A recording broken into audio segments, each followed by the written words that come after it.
We all know about the epic disaster that was Concord. Some reports out there say it cost Sony around $400 million, which is just a staggering amount of money. Concord was the poster child for the failed live service, but we have had many others over the last few years that you probably have forgotten about, and we'll touch on some of those in this video. But what if I told you all these failed live service projects actually have an even larger cost that people don't focus on nearly enough?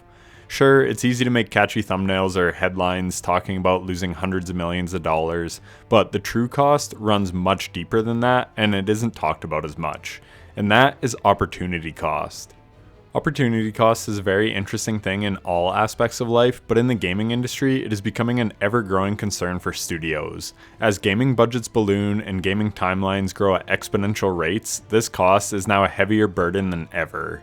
If you're unfamiliar, the dictionary defines opportunity cost as the loss of potential gain from other alternatives when one alternative is chosen.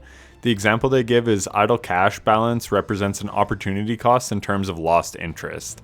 I found another example that brings it to light a little better. An opportunity cost is the value of the option not taken when a business makes a decision. For example, if the business is deciding whether to purchase 2 new tractors, the opportunity cost of not doing so would be the potential revenue and profitability lost by not being able to take on another project.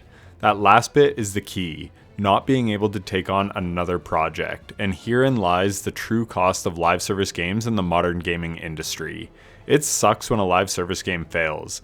Gamers don't get to play a good game, the poor developers who spent years of their life working on a project see all that hard work go up in flames. That would be a gut-wrenching feeling. In my old line of work, I used to have to clear equipment to make it safe for maintenance to work on. So if I spent 2 hours clearing an acid skid so that maintenance could change a check valve, just for them to show up with the wrong part, then that 2 hours of my life was completely wasted.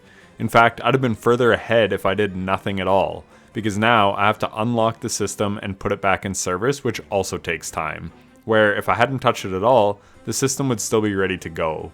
This is a crude example, but the point I'm making is my time was completely wasted for no good reason, all because whoever ordered the wrong part didn't do their job properly. Now let's look at the gaming industry. Take my personal example and times it by 1,000. Imagine a game dev wastes years of their life developing a game that goes on to fail spectacularly and is taken offline forever, all because some idiot decision maker greenlit a project that was doomed to fail. Well, why would the decision maker make such a bad choice? Because on paper, the appeal of live service draws in the corporate types who are completely out of touch with what gamers actually want. The truth is that successful live service games make a shitload of money, but another truth is that those games are exceedingly rare. For every Fortnite, you have about 50 Fortnite clones that are unsuccessful, that all they accomplished was burning through resources that could have been better implemented elsewhere. A successful live service is basically a Hail Mary, but the suits who make the decisions are too blinded by potential to face reality, and the reality is that most do not make it, but they think they are the exception, and because they are in leadership roles, they steer the ship. So what happens? You have developers work for years on games that go on to fail. But here is where the opportunity cost comes into play. Let's look at Suicide Squad Kill the Justice League. If you can believe it, that game only launched 2 years ago, on February 2nd, 2024. By January of 2025, it had received its last update. The live service dream didn't even last a year. The game had an all-time peak on Steam of 13,459 players. Abysmal numbers for a live service. As of the making of this video, you can still buy it on Steam for full price, 90 Canadian dollars. The Stop Killing Games initiative is pushing for games like this to be forever playable, because there is a chance that one day Rocksteady just shuts down the servers, rendering it unplayable forever. Something that just recently happened with BioWare's Anthem, another live service pipe dream that went up in smoke. There are countless articles and videos about the insanely rocky development of that game, and I highly recommend watching some of them, but a common through line with a lot of those games is development hell. The decision makers don't actually know what they want or what makes a good game. There's little direction, so lots of ideas are worked on and scrapped and don't make it to the final product. Development is rushed because, again, the decision makers want a game to release in that November window for Black Friday to make sales, whether the game is in a playable state or not. It does not matter to them. All that matters is their bonus and the pre-order sales figures. It's a live service. We can always just patch the broken stuff later. Everything I just mentioned are all large issues, just to be clear. Rushing development and managers doing what will appease shareholders rather than gamers is a huge problem, but let's dive into the opportunity costs of the two projects that I just mentioned. First, let's look at Suicide Squad. It was created by Rocksteady Studios. They were a studio established in 2004, and they went on to create the Arkham trilogy of Batman games.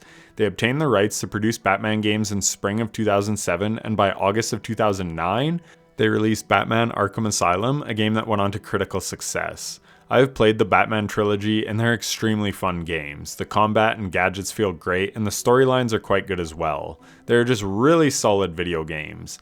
The next game to come out was just over 2 years later. In October of 2011 we got Arkham City. And then in June of 2015 we got Arkham Knight. All three of the games had rave reviews from critics and audiences alike, and despite Knight having the lowest Metacritic score, it may be the best of the bunch from a gameplay and visuals standpoint. The visuals still hold up extremely well to this day, but the thing with the trilogy is the team gets to learn and grow with each iteration. I recently played Hades 1 and 2 and I loved them both, but Hades 2 was just such an improvement from the first game, and that is thanks to growing pains and learning that you take from the first game. Destiny 1 and 2 were both rare live service games that went on to be successful, but both had horrific launches. They were very bare bones and feature incomplete at launch, but they got better over time as Bungie added new patches and updates to the game. But Bungie had time on their side. They were on the cusp of live service. Live service games nowadays have to launch as a banger or they won't last long enough to implement those learnings. Where with games like the Batman trilogy, you could see the improvements in each installment. And those are standalone single-player games that I can boot up right now if I want, because they're not live service. They will never go offline. They will always play the same as they do right now. Where with something like Destiny 2, I cannot go and play a bunch of old raids that I used to be able to play, because they were taken away from the community when Bungie sunset a bunch of content. Tons of raids and missions and campaigns that are just lost to time, impossible to play again. But back to Rocksteady Studios, they didn't make much after Arkham Knight. In August 2020, they announced Suicide Squad Kill the Justice League, but it had been in production since 2017. You can't blame them for the pandemic, as that obviously hindered their production some, but even still, they started production in 2017 and the game came out in 2024. That is 7 years of development. That is basically the same amount of time it took to release the original trilogy of Batman games. What other awesome games could they have cooked up in that time instead? Excellent single-player campaigns that could have been beloved by fans, but instead, some suit chose to chase live service and it failed spectacularly. All that money and time down the toilet for what amounts to nothing, when we could have had 3 more awesome single-player titles. Instead, we got layoffs because of piss-poor decision-making, so now everybody loses. Next, let's look at Anthem, brought to us by the once-renowned studio BioWare. Back in 2003, they brought the gaming world Star Wars Knights of the Old Republic, which is a very beloved game. They then went on a run from 2007 to 2012 producing the Mass Effect trilogy, which are games that went on to receive tons of awards and acclaim. And then from 2009 to 2014, they also made 3 Dragon Age games, which were generally very well received. Now, to be fair, this was their golden age. In 2017, they released Mass Effect Andromeda, which had middling reviews compared to the original trilogy, but maybe this could be explained because in 2012, they started development on Anthem, after the release of Mass Effect 3. So you know that they probably pulled key people away from what they were good at, which was making a story-rich ARPG, so that they could go work on a live service looter shooter, which was something most of the team would have had next to no experience with. Now listen, I'm all for reaching out of your comfort zone and trying new things. I don't want to dissuade people against that. But at the same time, the best video games being made today are made by teams who do what they know, and then they grow and iterate and improve upon them release after release. Look at From Software. They crank out games with tons of content at a high rate of production. How are they able to do this? With experience mostly. Each game they work on, they grow and improve, and then the next game, they take those learnings and they apply it to the new game and rinse and repeat. Going from Mass Effect to Anthem is like trying to make a hockey player into a tennis star. Sure, they're a great athlete, but that is mostly where the similarities end. You basically have to start from square one when trying to make something like Anthem. It's a totally different genre, and that lack of experience and expertise was exposed once Anthem came out. Tons of systems were half-baked and underdeveloped. Now that's not to say the game was totally unenjoyable. I played it on release back in 2019, and I recently played it in January before the servers were shut down for good, and I actually had quite a bit of fun. But the game did have a long ways to go. But the opportunity cost is the true killer here. Now, I've never played a Mass Effect or Dragon Age game, but I do know that they both have very strong fan bases. Same goes for KOTOR.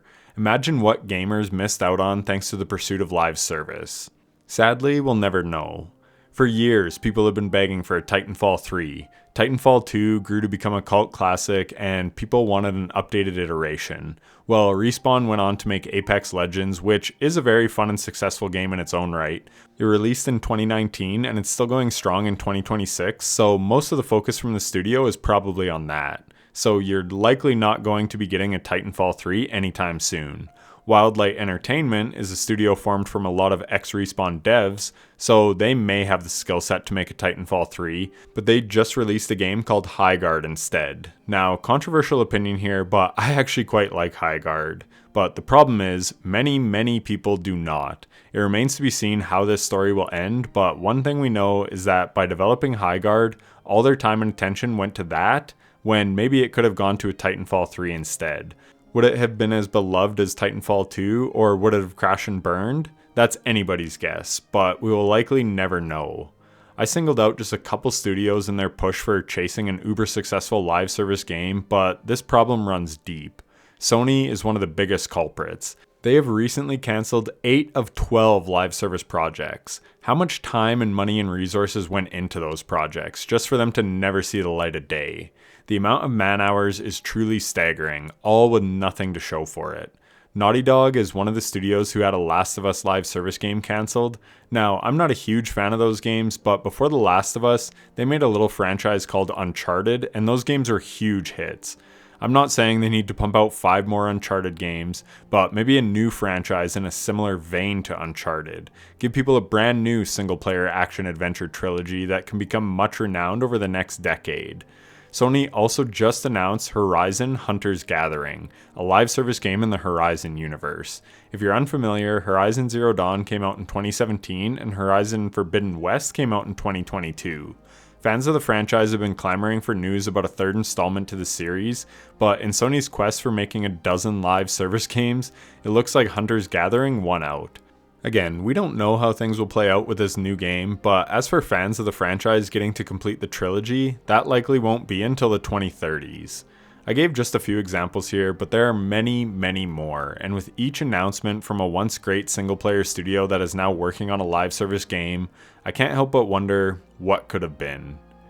Anyways, that's it for the video. Come check me out on Twitch at itstizzle7 to see me play some games. I'm going to be starting the Dark Souls series for the first time right away. Like and subscribe if you enjoyed the video, and lastly, if you're still here, thanks so much for watching to the end. It means a lot. I'll catch you in the next one. Take care.